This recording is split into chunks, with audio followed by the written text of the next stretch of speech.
there he is. Our wonderful, amazing, outstanding, marvelous Bass. Klaus Scherwinski. Hi, Klaus. Hey, Klaus. Do you hear me? Do we have audio? Yes. Yeah, we do. Wonderful. Fantastic. Wonderful. Thank you so much for joining us.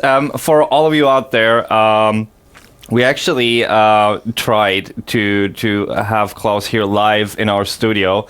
But, I mean, obviously, the situation itself with the pandemic and all of that stuff and hygiene regulations, that doesn't make it too easy. It's close to the end of the year, so everyone has a lot of stuff on their list that we need to check off. It was a bit spontaneous, but I'm even more looking forward to, next year, and we need to make it happen. Yes. So this is a promise here right now. I'll hold you to it. And yes, and I mean, this is like...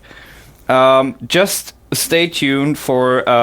We have 2 more hours, right? One more hour after this lovely talk that we're about to have, and a lot of you out there might not know Klaus himself, but you will definitely know a lot of the stuff that he's been doing.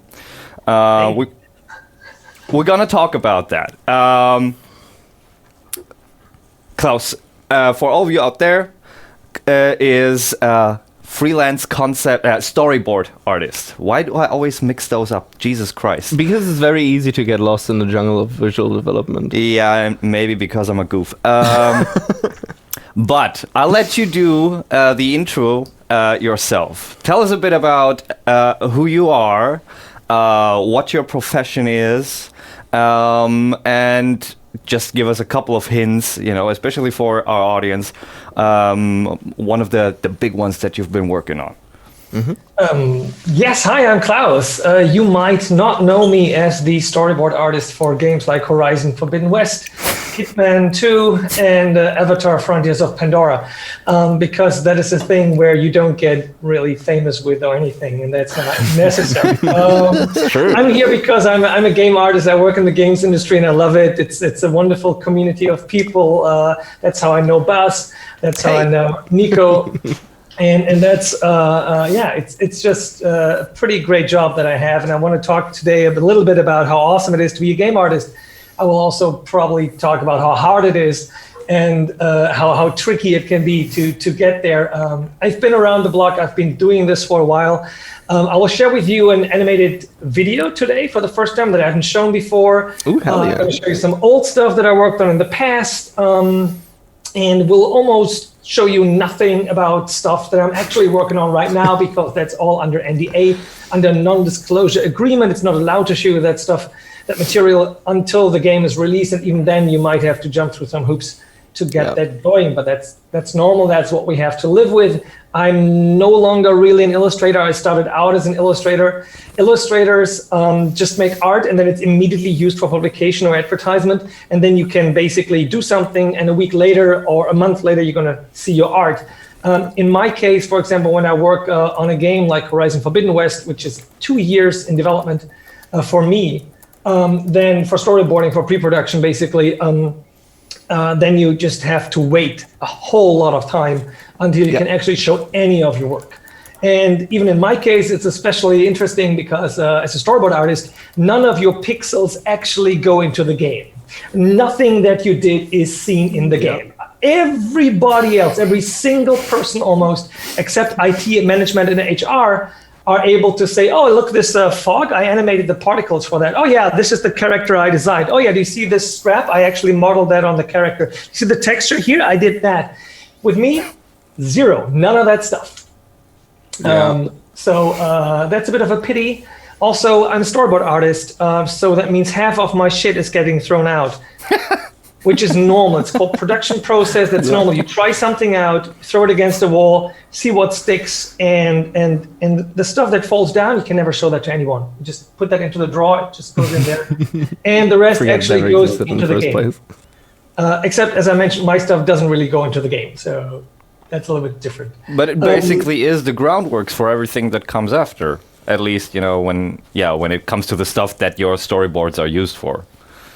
That is correct. It's a little bit like the blueprint, but I'm always feeling myself more like I'm the as if I'm the water boy for the real players. You know? I'm just helping the others to like have a refreshment, and then they go out on the field and then they manipulate pixels and animations and particles and mocap and whatnot. They do the real work, the heavy lifting. I'm just there like, hey, what about you do a shot like this? And then the cinematic director shakes my head and goes like, no, Klaus, let's do something different. Let's do a wider shot. And then I'm going like, okay, what about this? And then cinematic director goes like, that's okay, I might use that. And then if something that is like 50% of that ends up on screen, you're like, oh my God, I'm so cool. I worked on this. So I'm still as excited as everyone else to see the cinematics and to see the final product. And there's stuff where you never get to see really the cinematics. But I can show you some pictures, which is much more interesting than my face. So maybe I can share my screen for a second, and I'm gonna put myself into the bottom corner like this, and this is potentially working. And maybe we can have the other two in the other corner put in there. That's okay. The stuff that you're showing is way more interesting than our faces, so... Absolutely. All right, I just opened a sketch here that I did in Procreate. Buzz has just worked with Procreate. A lot of professionals do this. It's a really handy thing to work on your iPad, and also with the program's really powerful.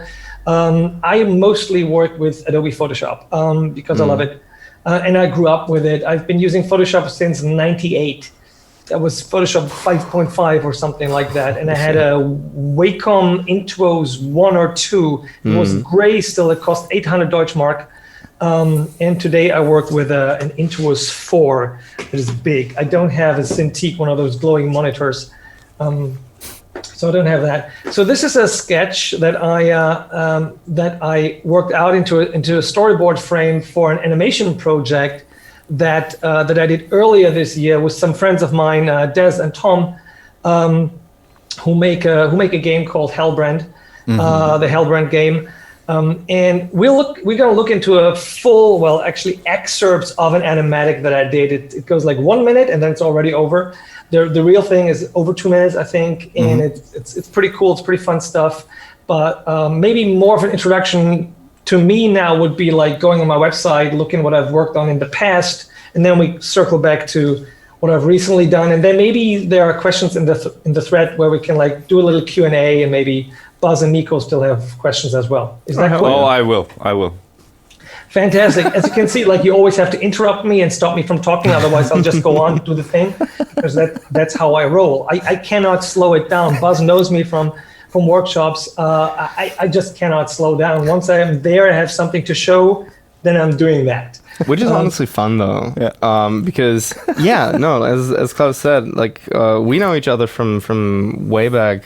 Because Klaus, when he's not currently doing NDA stuff and playing in the big leagues, he comes to different people and gives workshops. And my university was actually lucky enough to get him for, I think it was my 4th semester or something.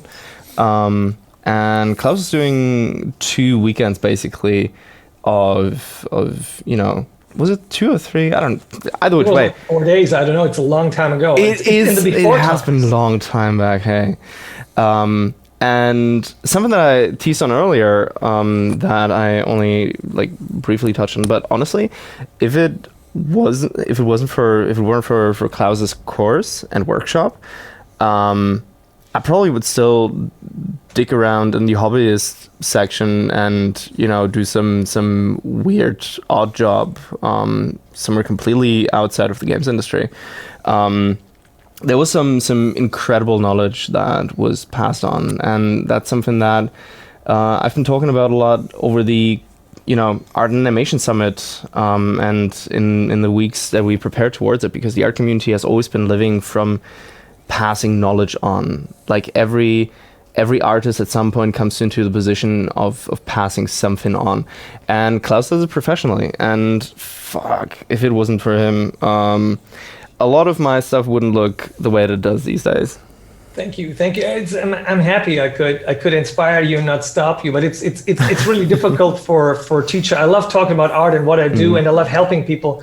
and it's very hard these days because I can't do in-person workshops anymore.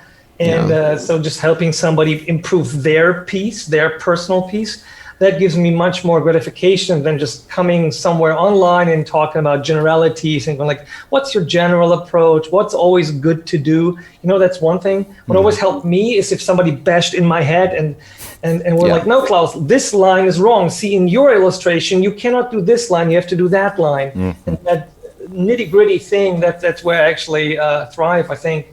And also, it's really important for teachers not to be as harsh as I was in the past. And I think I'll in my old age now, being over 40 and stuff, I mellowed a little bit. And I was like, you know what? Like I shouldn't overburden people with too much information because then it will just stop them. And critique should lead to improvement, not to stopping. And by the way, I'm still a beginner in a lot of things. Like I don't do color well, for example, and I don't draw women well, and I can still improve myself, right? And I'm sometimes sharing my improvement on my Instagram, as you can see it here at Storyboard Klaus on Instagram, where I share just production stuff, sketches whenever I can. These are just some excerpts. I always put something extra on my Instagram, some inspiration and some information of how it works, a work in progress, a sketch or something like that, because I think that is in a way what I owe people, right? In marketing, sure, we cannot show this. We don't show how how you bake the cake, right? Yeah. But between ourselves, and now we're just in a circle of friends, tiny circle, like nobody's watching. And we can share some secrets and actually show, look, I made an ugly sketch first, and then I made a nicer sketch, and then I refined that one. Yep. There's no shame in that. Or I use reference to do this, to know the lighting, to know the pose. There is no shame in using reference. That's all okay, and everybody does it. In terms of work and what I do, really quickly. So I get a script. I'm the first contact with the script, and then I turn that into ugly little fast sketches. And then other people who are more talented than I am put like 6 weeks or 6 months into a cinematic and make it really pretty. And then it's launched and it looks gorgeous and it has fantastic audio and everything. But I'm just the first contact. So I've done stuff for this is Universal Studios, the Hulk roller coaster ride, where I did storyboards with director John Yeo, who has now, I think, directed 1 or 2 episodes of Love, Death, Robots by now. Enormously talented guy. And I work with a studio in Glasgow with them on that stuff. I have never seen the full animations for those. You can see it on the left. The final result looks amazing. My sketch on the right, much simpler. And however, you can only see those 3 1-minute videos that we produced with people hulking out in an environment, in a laboratory, if you go to Orlando and into the roller coaster ride of the Hulk and see them while waiting. They're not online. So I've never seen the results of my work. This is Hitman 2. You've seen it. There's actually on my website, you can find it at klausscherwinski.de or simply at storyboardklaus.com. You can find a comparison video where, let me turn off the sound here for a second, if that works. I have to stop it. I can't turn off the sound. I don't know why. So this is a comparison video where you see where I did the storyboard in the bottom corner, and then you can see what it really turned out of, and it was just pretty amazing. That was a really great project to work on as well. As I said, there's more. There's stuff from other Hitmen. This was from Homefront to the Revolution. This was from Terra X, a documentary series for the German television. So I sometimes do stuff that is not games related.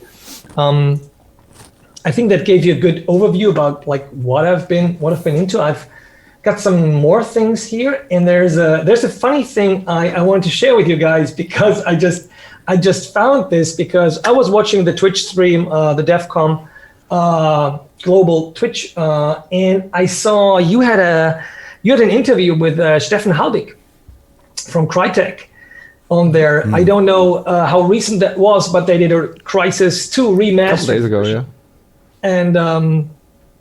And so that's really funny. So this, I took the screenshot, and you can see Stefan here, right? And you see the devcom global show. And I actually got to see some of the stuff I concept. You see, like on the right here, that's concept art that I did, I think like 2007, 2008. It was one of my first big jobs in games, and it was at CRYTEK in Germany, and they hired me to do storyboards mostly, but due to some scheduling issues, the scripts weren't ready. So I worked with other people to help out on the concept art because basically I had nothing to do there, right? And I'm not a super duper concept artist, but they used some of my ideas to just put that in here. You can see the corners of this tank, of the water tank, right? You can see the tank set up here, right? With all the details and like texture call outs. And it's just putting ideas in there, you know, oh, this is the heater here in the background, and the like sensors that go to a computer, and it's all plugged in with cables. And they used some of those and they didn't use others. And that's also very normal for concept art. If you're a concept artist, a lot of your stuff will not be used. It's especially so as a storyboarder. But that was really funny to see this stuff again. And I was like, oh my God, yes, I still have that. Can't believe That is incredible. Yeah, what's even cooler is that I got to work with some incredible people back then, like Magnus Labrant, who's still at CRYTEK, but also Maciej Kuciera, one of the concept art luminaries, was at that time an art director. And I spoke with him, enormously talented and nice person. Haven't seen him in ages. He works for Sony Santa Monica now these days, I think, but also for movies. So if you are lucky like me, you end up in the right spot, and then meet absolutely amazing people. So that's really cool. But let's talk for a moment about like how production works on a script, like or on taking a script and making it into a cinematic. We have seen already how this one here, for example, this is the first storyboard. This is the real. Where the magic happens, basically. I draw this in Procreate or some other programs, but when it's at this stage, then basically my job is done. Then I can actually push back and go like, okay, done. Right? There are two people standing. There's a captain of the guard, a soldier, medieval, right, is coming up some stairs. There's a town in the back. There's a courtyard and a town in the background, and that's it. That's all the information we really need. Everything beyond that is basically, for me, no longer storytelling. It's embellishment and making it prettier. So putting all this stuff in here to make it look that good, that's really nice if you want to pitch something, and if you want to convince investors, for example, to invest in your project, right? You're going to go like, look how nice it's going to be. So you paint more on model and all that stuff. But normally we call those production boards. Because in production, you're really on a timetable, and you have 10 minutes to make one of those drawings and compositions, and then you're done, right? So the funny thing is also that there's a thing that I basically don't get to do anymore these days, which is doing refined illustrations and doing colors. I never get to do this because there's no time for that. It's sometimes when I do fan art, for example, I can open this one here, for example. This is a fan art piece I did because I love Marvel comics, and Moon Knight is really cool. He got his own TV show, or he's getting one at least. So I made this Moon Knight fan art. And this is more refined, but still no color, right? And this might be an interesting style for a comic, but I think normally they would need something that has stronger lines, or at least more readable lines. But for me, this is the interesting part. Just get the atmosphere down. And here again, I worked with Procreate first to make the sketch. I made all the big decisions about composition, posing, proportion, and perspective, the 3 Ps of illustration, the 3 decisions that you always automatically make. And if there's any problem with the picture, it will be one of the 3 Ps first. If you nail those down, you're golden. The next thing then is like, how good is your line work? How good is your lighting? And we can talk for a moment about lighting too later if you're interested in that stuff. Absolutely. Oh yeah. So this is basically has no lighting, or very, very little lighting here. A little bit we can see, and we can see it's pretty close to what ended up really in my storyboard keyframe. So this would be a storyboard keyframe. Now that I see it on my other monitor, I have some keyframes that I did for CRYTEK back in the day. So those were done in between. Here's the hero and his suit. shooting against a Ceph. And here's another one. That's a nice one as well, with some interesting framing going on. Framing is a technique for making us focus more into the picture, because that's what we want to do in illustration and in storyboarding too, because storyboarding and illustration are very close. Concept art is not. Concept art mostly doesn't have posing, just has an A pose. The figure looks like this, or a T pose. And then you draw over this. I've done that too. I don't have any samples for you right now, unfortunately, but I've done stuff like this too for like Civilization 6, the launch trailer, for example. If you know that one, I storyboarded that one. And I also did concept art for some of the outfits that they have in there. That was for an Australian company. Haven't put that stuff online yet, still need to request a green light. Didn't get around to doing that. So my website, for example, is a little bit older, so it hasn't been updated in a year or 2 years. No, 2 years, easily 2 years, because I already have all the jobs, which is something that took 15 to 20 years for me to happen. So don't expect this to happen right away. Maybe it does. If you're a luminary, if you're super talented, it will happen. I'm not. I'm just super mediocre and just like went from small things to bigger things. I started out in '99. I drew a comic book series that you have never heard before, because you potentially weren't even born in 1999. I was. You were. Some people who are listening might not. So I did one in Germany. I earned 0 Deutschmarks with it. I earned no money with it. But then I had a comic book and I had a portfolio, and I could shop that around, and I did that. And then I got into the pen and paper role-playing game market, and did some stuff for Shadowrun and Battletech a lot, and other pen and paper role-playing games. And then I actually got into the comic book market. I started out trying to draw Spider-Man. I haven't done that yet. I have not worked for Marvel officially, really, on Spider-Man or anything like that. So that would be great. That's still one of my goals. Maybe there's a Wolverine, game announced. So fingers crossed. Maybe I get to work on that. I know a couple people. Like if you're working on the Wolverine game, get me on board. I'd like to storyboard it.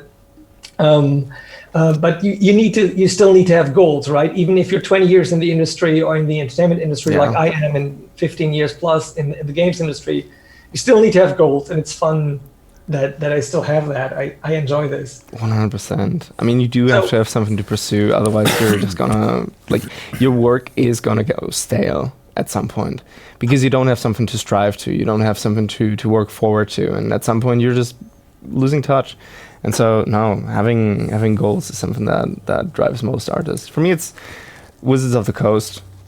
And, I mean, truth be told, everybody knows it. They don't pay too well for their illustrations, but it's a prestige thing to put in your CV and be like, cool, I painted a Magic card or 10, or I painted something for D&D, and something that is my drive. Yeah, sometimes you just need those things, right? That you just need because this is something you wanna and can be proud of. Exactly. That's absolutely true. But we have to remember that not every one of us can really work for the big shots, right? And can do the amazing projects out there. There's only a very limited number, and then it needs to have a certain basic skill, and then you have to know the right people. Exactly. The latter, actually, knowing the right people is much easier these days, because back then you could be a fantastic artist, but you live in Germany in a small town, nobody knows you. There's no chance Marvel is just going to call you up and go like, oh, everybody at your school loves you for your art, we want to work with you. No, that's not going to happen. And it hasn't happened for me at all like this, at least not in the beginning. Once you're known, once you have your credits, once you are on social media, on Twitch streams, if you're on LinkedIn, ArtStation, if you have a website yourself, then that helps a lot. And then you can point at your work, and then people call you up after years. Maybe not in the first 10, but maybe after 10, 15, they will, if you're as mediocre as I am. If you're a luminary and you're a genius, no problem at all. Somebody will find you. Some of your friends will get your stuff to the right art directors. You don't have to do anything. But most of us are not.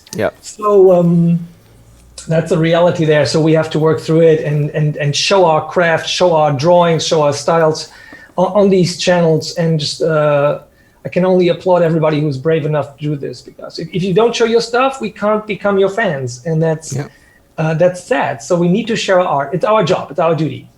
I have some more art here to run you through, because it's too boring to always just see me. So this is an old sketch I did, an illustration I did for RYSE, Son of Rome. I didn't do the colors, but I did the sketch for it, the drawing, and it was part of a comic book that I did that we put into the game RYSE, Son of Rome for Xbox One back then. So you could go there, collect some collectibles, and they would turn out to be comic book pages. You can read in the game. It's over 50 pages I drew for that. Oh damn. Were you still with CRYTEK full time back then when they worked on RYSE, or was that already as a freelance artist? No, I was a freelancer before CRYTEK for over 10 years. Okay. And I freelanced for CRYTEK and for Crysis 2. And then they got me back for RYSE, Son of Rome as a freelancer. And after half a year of freelancing for them, they were like, "Do you want to relocate to Frankfurt? Do you want to work for us full time?" And I was like, "Hell yeah!" So I joined them, and it was an amazing ride. And after that, I went back to freelancing, because I also noticed that is me. I have that personality. I have that extrovert personality to become a freelancer or to be a freelancer. Other people have not. Sometimes it's good to have a fixed job. For others, it's better to be a freelancer, and you have to find out what is better for you. Yeah, absolutely. At the end of the day, I guess, especially to a certain degree, it's basically whether you prefer like some sort of security, but you're trading that for a certain freedom. Yeah, absolutely. And being able to whatever works best for you. Yeah. I mean, for those who start out as freelancers, it's mostly scrambling for jobs.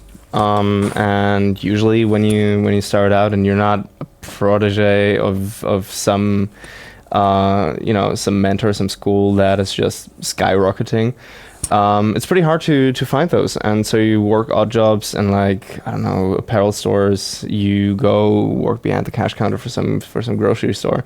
And saluting to those people, honestly, because doing a job that has nothing to do with your passion, that you only do to get your rent paid, get your bills paid, and then going on afterwards to pursue your art career and build a portfolio that'll get you jobs, get your name out, go into events and all that stuff. That is a massive undertaking, and fuck, I've been through this. Many others in line have been doing that as well. It's pretty hard, and eventually you get to the point where you can pick and choose from jobs. Basically, Klaus, from what you told us right at the beginning, basically you've been doing that stuff for many years now. But I think that once you're actually in the spotlight and more people actually see you and your work, it's easy to forget how long it took and how much work it took to actually get to that point where you get more and more recognition. And it's a tough thing, It's just like you just often forget how much work was involved to actually. Niklas, what are you doing? that is true, but it's at the same time, in a way, it never really leaves you, right? You have imposter syndrome from day one, in a way. Yeah. And the funny thing, though, is with imposter syndrome, by the way, if you had it, good, that means you're an artist. Because imposter syndrome is not something that people report about that have never done anything in their life. They have never published anything. They don't have imposter syndrome, not at all, because they have never gotten a job. They have never done anything that they could be fake about anything, right? So if you have imposter syndrome, it means you're on the right way, on the right track. And also, it's still weird on certain days that you actually get paid for drawing something, right? I have this drawing up here of this cartoon character in a different anime style. I grew up with it. It's Fireball from Saber Ride and the Starshires, my favorite anime show from the 80s and early 90s.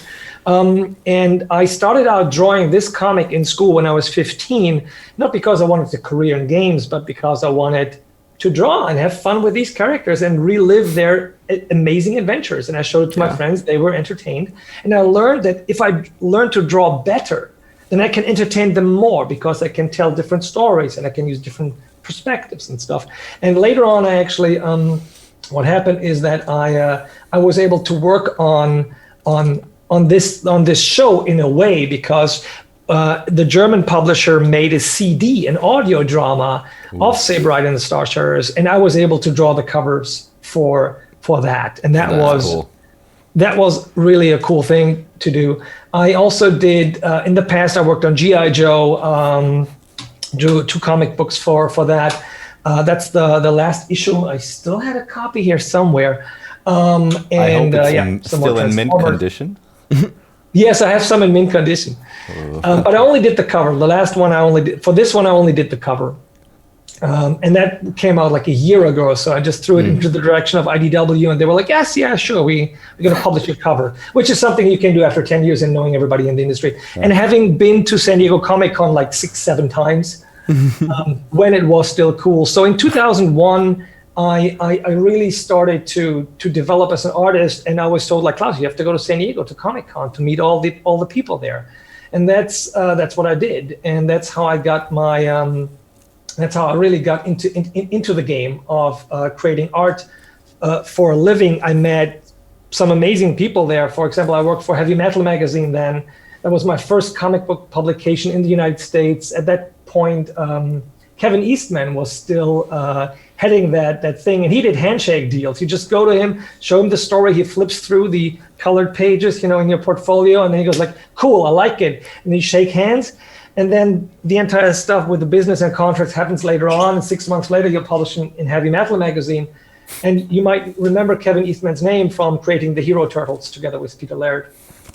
He's still in the industry, actually, works for IDW now, does that. I also drew a story for Transformers called Spotlight Wheelie that I co-wrote together with Simon Furman, who had worked on Transformers for over 20 years. So that was really an honor to be able with him. Super nice guy as well from England. So yeah, I got lucky because I got out there and showed myself and showed my work, and people recognize you after a while. Maybe not the first time, but maybe the second time. Yeah. And back then, I didn't even know there existed something like volunteering at conventions, for example, like games like devcom, right, or gamescom, or other conventions where you can volunteer, be in touch with people, become a part of the community, and then meet the working people in that industry, and then be seen and known by them, and then it comes together. Oh my God! If I had just known that was possible, that would be amazing. But you young people out there, you can do it now and find that way into the industry. So it's really simple. Talking to you, Bas. Yeah, Bas is already too far in. But I'm too old. Right?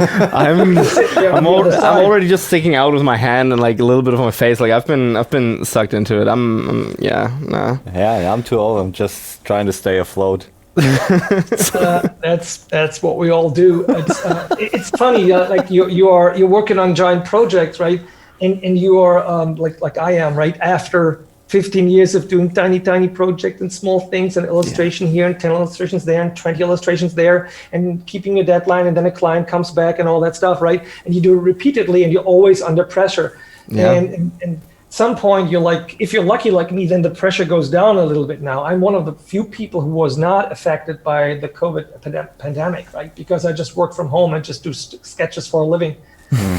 I'm one of the very lucky few. So I can only say like how happy I am and how fortunate I feel about my career and everything. Everybody who's now starting a career, extra hard, because you cannot even get out there to the conferences. And hopefully next year we can all come together again and network like crazy. And today, it's better if you just like, for example, in a chat on a live stream and comment and meet new people. And if it's not this live stream, it might be the Adobe live stream. Sometimes I've given workshops there. So by the way, if you want to Google me on YouTube, just go Klaus Scherwinski Adobe Live. You will find a couple of my master classes in German and English about all sorts of things. Let me show you some more stuff. Hell yeah.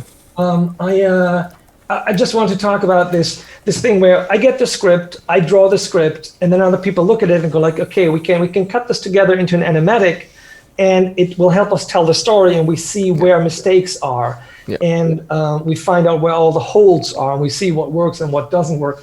And later on, these storyboards are, I mean, like their blueprint. They bring everybody together in knowing what we want to do. That is actors, but also animators later on look at my storyboards and go like, oh yeah, that's the close-up. And the next one is the long shot with the person jumping down. So it's a visual reminder because it's much faster than words. I have one screen cap that I can share with you people. Hell yeah.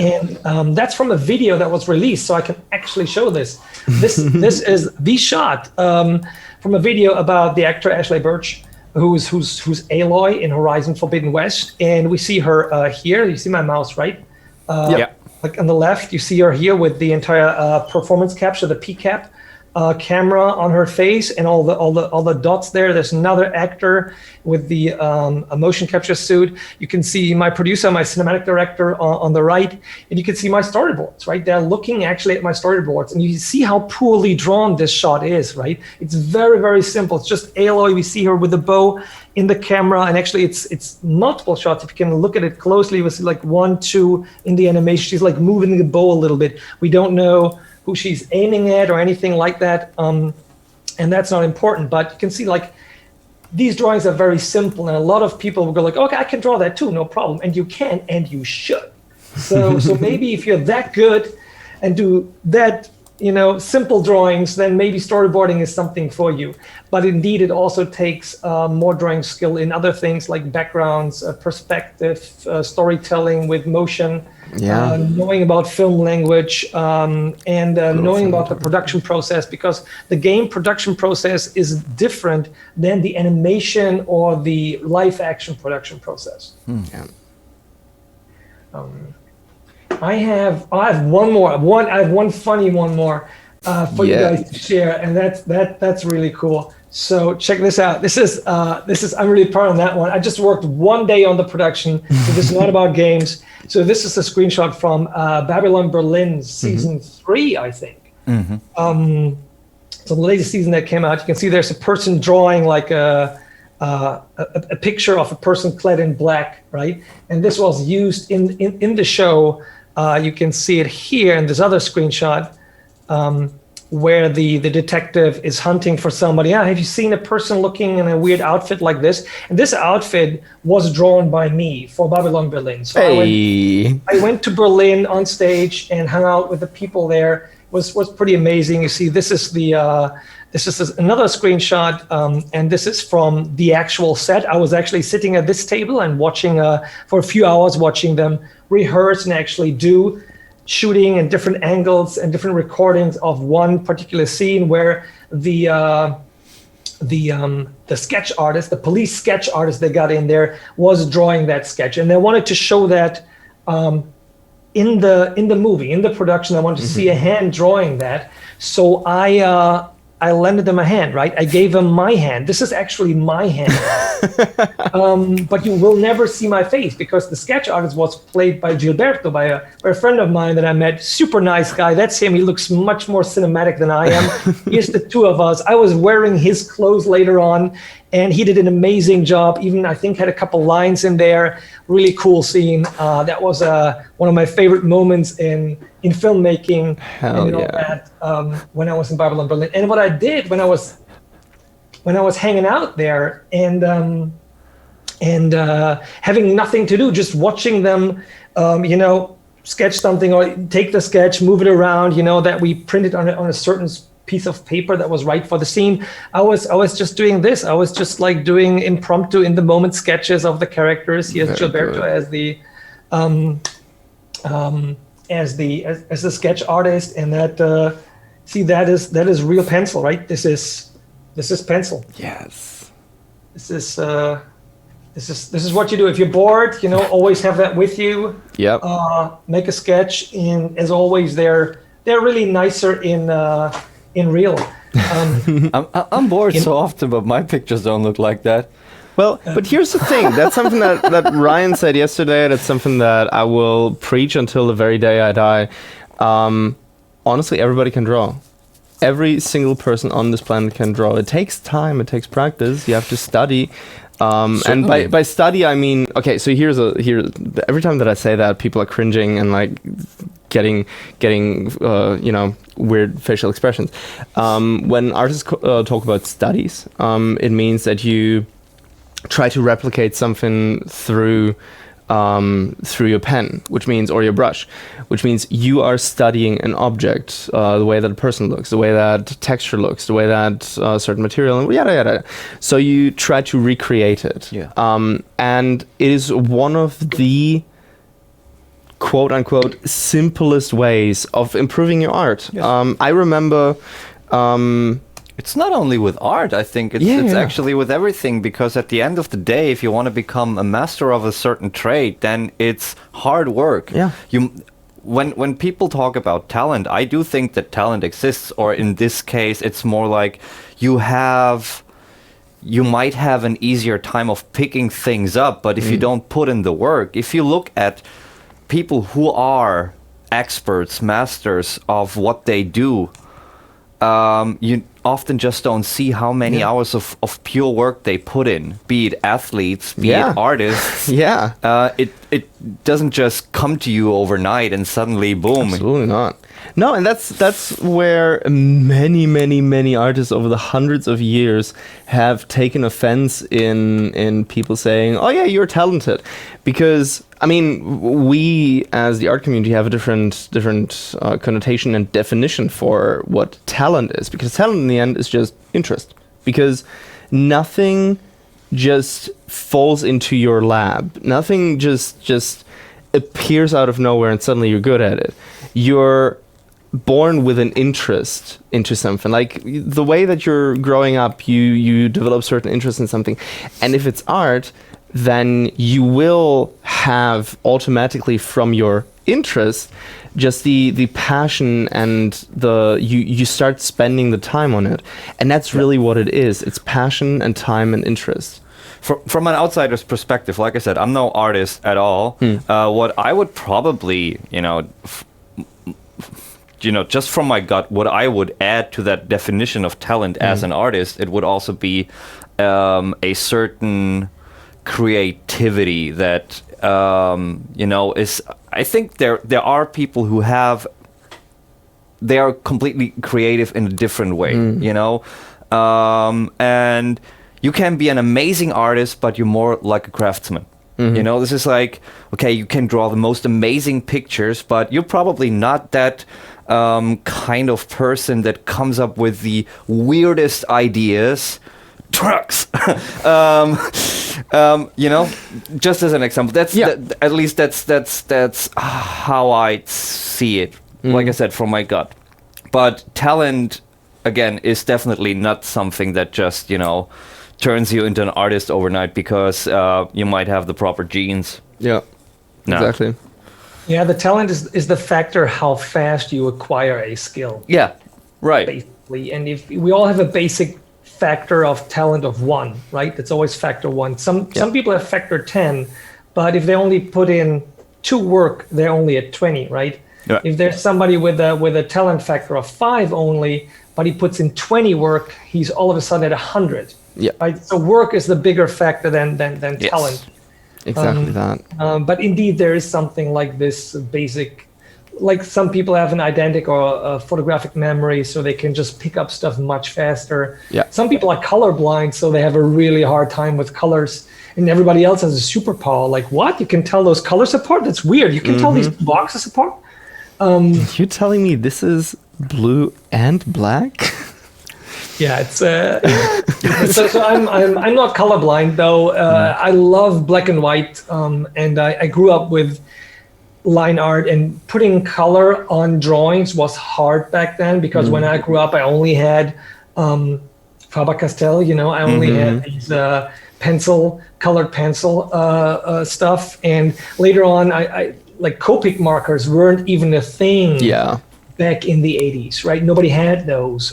We just had edding and and they weren't as good back then. At least I haven't used them in ages though. So when Photoshop came around and the graphics tablet, I was like, I was jumping at the chance of doing something with that. Invested all my money into this Wacom tablet. I'm still so happy that Wacom, German company, is so good in producing those. Yeah. And my first tablet lasted for over 11 years. So, and then I had to buy a new one because the monitor switched to 16:9, and I still had an old monitor. I should have found an old photo of mine from 15 years ago. You would laugh. You'd be like, "Oh my God, Klaus! A, the haircut. What about that?" But second, you'd be like, "Oh my God, look at this thick monitor and how huge it is and how heavy it was and all those things." we all develop like this, right? It's what we have to go through. It's cool to see my storyboards being used for like Horizon Forbidden West like this with the actors in the mocap scenes. So that's pretty exciting. And I'm just a geek like everybody else, right? I see the new gameplay trailer that came out recently, and I was like, "Oh my God, look at that! They showed them the snake." The snake.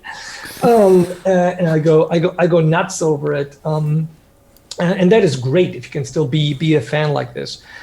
So I don't have the possibility, the luxury of showing you stuff that I did recently for the AAA titles that I worked on, but I can show you something for a thing that is still in production or that is in a concept phase rather. And we tried something out there, and I'm just gonna play this, and while that I'm going to talk a little bit. And just in case, because we have 3 minutes left, because we actually have to go into the break before we have the final session. So this will basically turn into our grand finale. But we do a proper goodbye after that. Fantastic. Right. And this video only goes 1.5 minutes. So very good. Here we start. Perfect. Villager falls on the ground. Captain walks up the stairs to his 2 soldiers, and they're like, "Oh my God, Captain, you're really awesome. You did cool stuff with the villagers. You hit them all, but we want to fight too." They're really excited about this. So this doesn't take itself too seriously, this entire thing, right? Imagine it more like being animation than being a film or something. He was like, well, soldiers, you will have more fight, but the thing that we want is in here. And he opens the door to this church. And they step in, like, "Wow, oh, cool.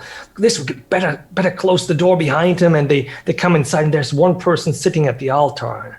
And he goes like, And the 2 goons are like, "Oh, who's that? Get out of here."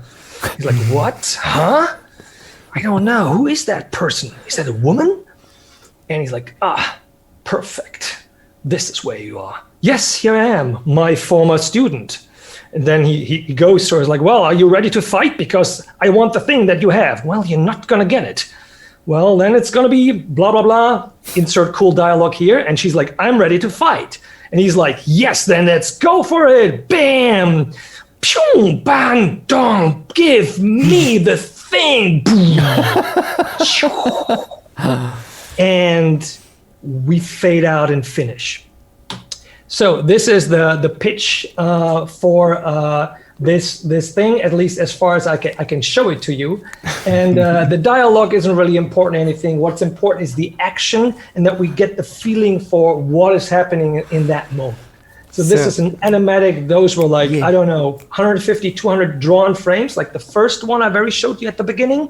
We have seen this right now. And it's really cool when you see this come together, and it's even extra cool when you see it together with audio, with folio, with music, with voice acting. And that will be for another time, not this. But there are a lot of games, there are a lot of jobs in games, and I'm just one of the guys, right? I'm just one of them. Somebody else cut this together. Tom DeRook, thank you so much. He cut this together. Other people lent their voices for this. It's just beautiful to see this come together. And now Des and and some other people who come together for this project make this game a reality, hopefully soon. So I'm just really happy that I can be part of all this creative environment. Speaking of beautiful things coming together, I hope that next year, with hopefully the pandemic being on a decline and things happening in real life again, we can see your beautiful face in Cologne again. I will make it my personal mission make it happening. Because we've been in touch for basically 2 years now. And always try to get something on the road, and then another thing happened, and this happened, and this destroyed all plans. So we're long overdue. Yeah, absolutely. With that being said, I could go on for another couple of hours, and seriously, I mean, this is you saw my face. I was just sitting there smiling, giggling, and that was a lot of fun. Thank you so much for joining us on the show, especially on such short notice. And next time in person. And I posted the link to the website.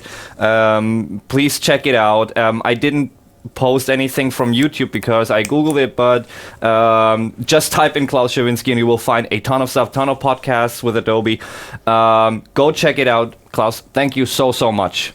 Take care, and we'll see each other next year. Fantastic. Take care, you guys. Great seeing you both.